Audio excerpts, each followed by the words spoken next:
Starting a business is a big deal. It's not something you should take lightly.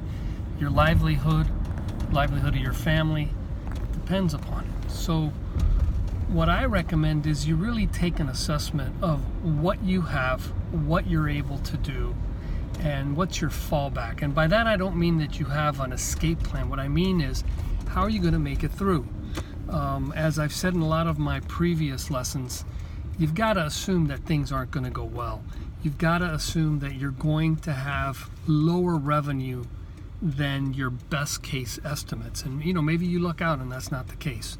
So what I recommend is think through everything. Now, when I started my business, I had been working at my business while I was working for about 3 years, and I was to the point where I was making as much in my side business as I was in my day job. So when I was let go, I had a decision. I could go and look for work, or I could have at my business. And I was all excited to get going. My wife was nervous, and you really ought to take a look and talk to your significant others, because if you're paired up right, one person is going to be the adventurer, one person is going to be a little bit more conservative, more security conscious. So that's a person to really confide in.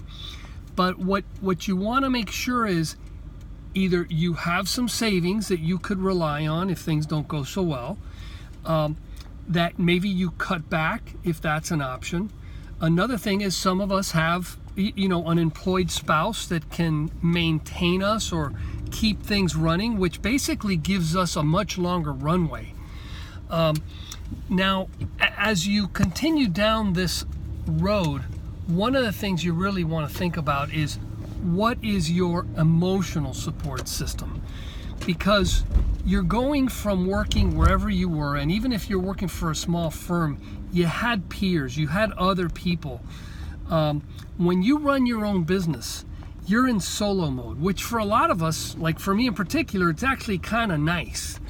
But it also means that you don't have other people to use as sounding boards. You don't have, I remember I used to have a team, and I used to say, hey guys, let's come around here. They'd either come into my office, or we'd go into a conference room and we start writing up on a whiteboard, and we'd, kind of think through and get best thinking among a bunch of us. So do you have peers that you can rely on? Do you have other people that understand your business that you can talk to? Do you have the ability to form a quasi board that can hold you accountable?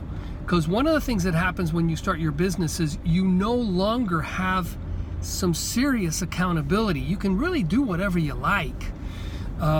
And that can be good for a lot of people, but it also means that, if you make mistakes, if you, decide not to work as hard as you need to, if you like to do certain things and not do other things, it could be that there are important things that you just hold off on.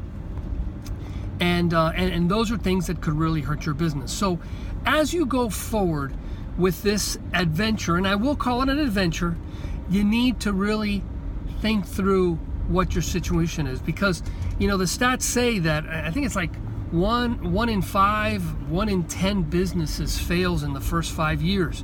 I'm on year number 6, and I'll be honest with you, this is working for me. Am I on easy street? Absolutely not. But do I have a plan that's developing? Is my business growing?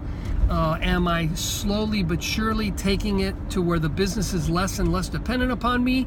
Yes. Am I there? No. But in order to succeed, you have to have enough time, enough cushion, enough income, so that you don't have to get to the point where you're just starving, can't pay the rent, can't pay your bills. Now you've got monster stress that no one really wants to go through. And that's just the reality of running a business. So think about it.